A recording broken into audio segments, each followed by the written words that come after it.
Hey, welcome to the channel Yoga with THB. Before moving forward, make sure to subscribe the channel for getting videos on psychological, physical and educational information. And if you're already a subscriber, then click the little bell icon next to the subscribe button so you get notified of our future videos. Hello, Assalamualaikum. I'm Suleha Osman and my group members are Ashapit, Asha Zika, Hatia Kausar and Fatma Kaisar.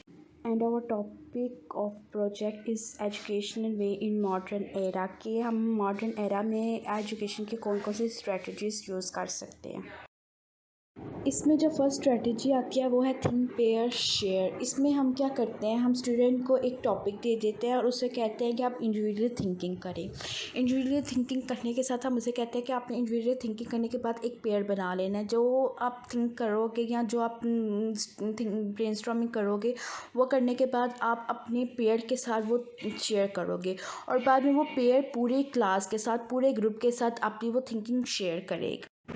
और ऐसे ही मैंने students को यहाँ एक topic दिया pollution और उन्हें कहा कि आप थिंक करो कि आप उसके बारे में क्या जानते हो, फिर अपने पेयर के साथ शेयर करो और देन आप पूरी क्लास के साथ शेयर करोगे। ऐसी क्लास ने ये एक्टिविटी परफॉर्म की।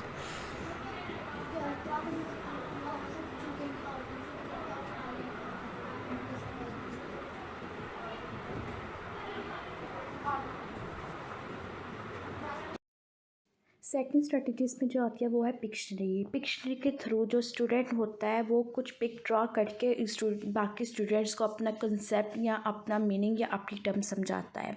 इसमें स्टूडेंट क्या करता है, स्टूडेंट आता है बोर्ड में या कॉपी में कहीं भी जहाँ उसे टीचर अलाउ करता है या जहाँ टीचर से बोलता है वहाँ अपने कंसेप्ट को ड्रॉ करता है। और जो दूसरे स्टूडेंट्स होते हैं, ये बेसिकली गेम है।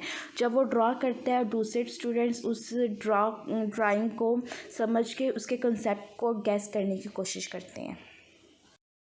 ऐसे ही मैंने कुछ बच्चों को इनवाइट किया कि वो बोर्ड में आकर कुछ ड्राइंग करके दूसरे बच्चों को अपना कंसेप्ट समझाने की कोशिश करें और बहुत से बच्चों ने इस गेम में पार्टिसिपेट किया और आकर ड्राइंग के थ्रू दूसरों को अपना कंसेप्ट और अपनी टर्म समझाई।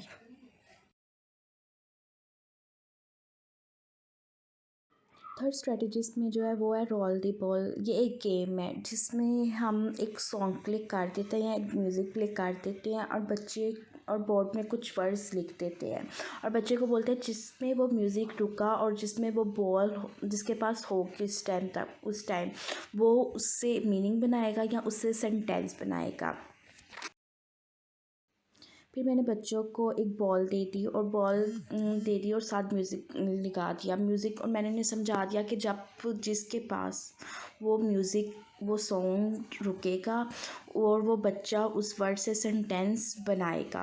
और सब बच्चों ने इसमें पार्टिसिपेट किया और सब ने अपना पूरा 100% दिया। इसमें जो फोर्थ स्ट्रेटजी आती है उसका नाम है बाज़ ग्रुप। इसमें हम क्या करते हैं, हम ना 3 या 4 या 5 मेंबर्स की टीम बना देते हैं और हम इसे कहते हैं कि एक पर्सन नोट करेगा, राइट करेगा और एक लेक्चरार होगा। इसमें हम क्या कहते हैं कि इसमें हर स्टूडेंट इक्वल पार्टिसिपेट करता है, अपनी थिंकिंग शेयर करते हैं और एक राइटर जो अपने पेज में सबकी थिंकिंग लिख रहा होता है और एक लेक्चरार आता है जो आकर सबका व्यू बताता है। यही गेम मैंने इन बच्चों के साथ खेली। इनकी मैंने टीम और 3 और 4 ना मेंबर्स की टीम बना दी और इनको कहा कि एक जो होगा ना वो आकर प्रेजेंट करेगा अपना टॉपिक और डिफरेंट टॉपिक मैंने इन बच्चों को असाइन कर दिए और डिफरेंट टॉपिक असाइन कर दिए और बाद में इन्होंने मुझे इनका बहुत अच्छा फीडबैक दिया। हमारे आखिरी नबी हैं, हमें उनकी सुन्नत पर अमल करना चाहिए। हज़रत मोहम्मद सल्लल्लाहु अलैहि वसल्लम ने इरशाद फरमाया, हमेशा सही बोलो, कभी झूठ ना बोलो। यहाँ बच्चे को मैंने थोड़ा स्ट्रेटजीज़ के बारे में एजुकेट किया कि जो बच्चे आप लर्निंग या अगर इसके थ्रू करो या इस गेम्स के थ्रू करो तो ऐसे आपकी क्रिएटिविटी बढ़ती है और इसका एक बेनिफिट ये भी होता है कि आप सब उसमें इक्वली पार्टिसिपेट करते हो, कोई स्टूडेंट पीछे नहीं रहता। ये डिफरेंट स्ट्रेटजी के थ्रू आपका लर्निंग लेवल भी इंक्रीज़ होता है, क्रिएटिविटी लेवल भी इंक्रीज़ होता है और आपको स्टडी करने में भी मज़ा आता है और ये आपका कॉन्फिडेंस लेवल भी बिल्ड करेगी और आपका लर्निंग में इंटरेस्ट भी ज़्यादा होगा। या हमने टीचर्स को भी एजुकेट किया अबाउट स्ट्रेटजीज़ में। हमने उन्हें बताया कि जो मॉडर्न एरा के स्टूडेंट्स हैं, अगर हम उन्हें डिफरेंट स्ट्रेटजीज़ और टेक्निक्स यूज़ करके उन्हें स्टडी करें तो उनका स्टडी में इंटरेस्ट और डेवलप होगा। और अगर हम अपनी स्ट्रेटजीज़ के मुताबिक गेमिंग अगर इनकी एजुकेशन में डेवलप करते हैं, इन्वॉल्व करते हैं, तो उससे उनका लर्निंग और क्रिएटिविटी लेवल भी इंक्रीज़ होगा। आप पुराना बोर्ड या बुक रीडिंग वाला मेथड छोड़कर न्यू टेक्निक्स यूज़ करें ताकि बच्चे ज़्यादा शौक से पढ़े, मीनिंग बनाएगा या उससे सेंटेंस बनाएगा।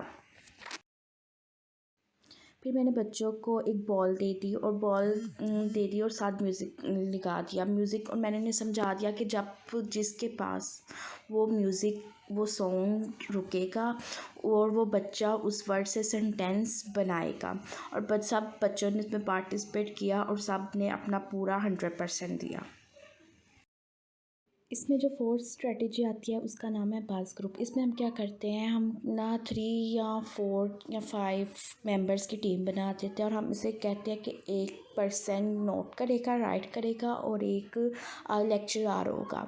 इसमें हम क्या कहते हैं कि इसमें हर स्टूडेंट इक्वल पार्टिसिपेट करता है, अपनी थिंकिंग शेयर करते हैं, और एक राइटर जो अपने पेज में सबकी थिंकिंग लिख रहा होता है, और एक लेक्चरर आता है जो आकर सबका व्यू बताता है। यही गेम मैंने इन बच्चों के साथ खेली। इनकी मैंने टीम और 3 और 4 मेंबर्स की टीम बना दी और इनको कहा कि एक जो होगा ना वो आकर प्रेजेंट करेगा अपना टॉपिक, और डिफरेंट टॉपिक मैंने इन बच्चों को असाइन कर दिए और डिफरेंट टॉपिक असाइन कर दिए, और बाद में इन्होंने मुझे इनका बहुत अच्छा फीडबैक दिया। हमारे आखिर नबी हैं, हमें उनकी सुन्नत पर अमल करना चाहिए। हज़रत मोहम्मद सल्लल्लाहु अलैहि वसल्लम ने इरशाद फरमाया, हमेशा सही बोलो, कभी झूठ ना बोलो। यहाँ बच्चे को मैंने थोड़ा स्ट्रेटजीज़ के बारे में एजुकेट किया कि जो बच्चे आप लर्निंग या अगर इसके थ्रू करो या इस गेम्स के थ्रू करो तो ऐसे आपकी क्रिएटिविटी बढ़ती है, और इसका एक बेनिफिट ये भी होता है कि आप सब उसमें इक्वली पार्टिसिपेट करते हो, कोई स्टूडेंट पीछे नहीं रहता। ये डिफरेंट स्ट्रेटजी के थ्रू आपका लर्निंग लेवल भी इंक्रीज़ होता है, क्रिएटिविटी लेवल भी इंक्रीज़ होता है, और आपको स्टडी करने में भी मज़ा आता है, और ये आपका कॉन्फिडेंस लेवल भी बिल्ड करेगी और आपका लर्निंग में इंटरेस्ट भी ज़्यादा होगा। यह हमने टीचर्स को भी एजुकेट किया अबाउट स्ट्रेटजीज़ में। हमने उन्हें बताया कि जो मॉडर्न एरा के स्टूडेंट्स हैं, अगर हम उन्हें डिफरेंट स्ट्रेटजीज़ और टेक्निक्स यूज़ करके उन्हें स्टडी करें तो उनका स्टडी में इंटरेस्ट और डेवलप होगा। और अगर हम अपनी स्ट्रेटजीज़ के मुताबिक गेमिंग अगर इनकी एजुकेशन में डेवलप करते हैं, इन्वॉल्व करते हैं, तो उससे उनका लर्निंग और क्रिएटिविटी लेवल भी इंक्रीज़ होगा।